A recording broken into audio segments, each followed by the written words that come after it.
নমস্কার বন্ধুরা, দেখুন ছোট মাছ দিয়ে আম দিয়ে আমি টক রান্না করব। বৈশাখ মাসে ছোট মাছদের আম দিয়ে টক খেতে হয়, অনেকটা দেরি হয়ে গেছে।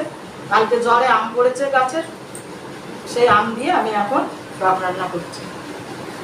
চলো, বলে আম দিয়ে টক রান্না হচ্ছে। এই আম দিয়ে টক রান্না হচ্ছে। পেকে গেছে নাকি? গন্ধ শুকছিস?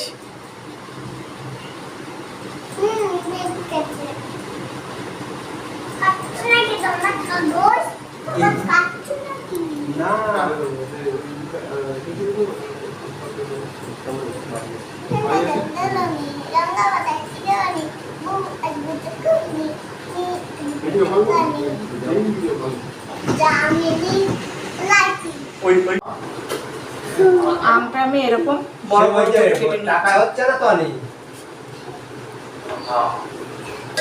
আমি এই মাছে একটুখানি নুন হলুদ মেখে নিচ্ছি।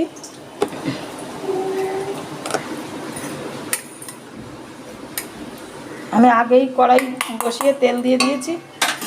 আমি এবার মাছগুলো দিয়ে দিচ্ছি।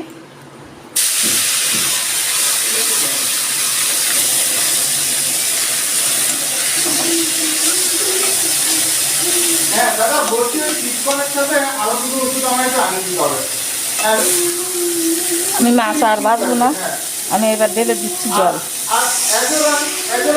আমি একটু বেশি করে জল দিচ্ছি। জলটা ফুটে উঠেছে, আমি এবার আম দিয়ে দিচ্ছি।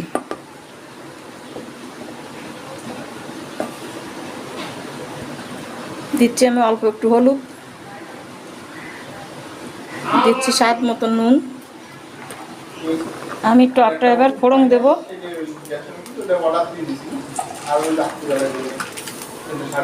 আমি দিয়ে দিচ্ছি সর্ষের তেল। টক সবসময় সর্ষের তেল ফোড়ন দিলে ভালো লাগে। আমার তেল গরম হয়ে গেছে, আমি দিয়ে দিচ্ছি এই যে অল্প কটা সর্ষে। আমি সর্ষের মধ্যে দিয়ে দিচ্ছি একটুখানি নুন, দিচ্ছি একটা কাঁচা লঙ্কা ফেড়ে।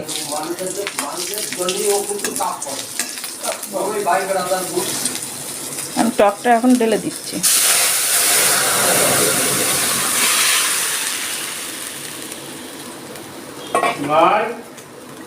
এই গরমের সময় এই টকটা খুব স্বাদ এবং উপকার।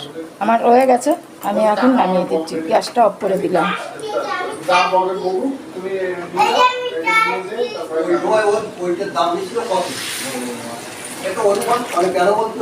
দেখুন আমার রান্নাটা হয়ে গেছে। এই ফোড়ন দিয়ে বেশি জাল দিলে সর্ষেটা নিচে চলে যায়, তার জন্য আমি জাল দিইনি বেশি। আর যেভাবে রান্না করলাম এইভাবে আপনারা রান্না করবেন। রান্না করে খেয়ে আমাকে একটু জানাবেন।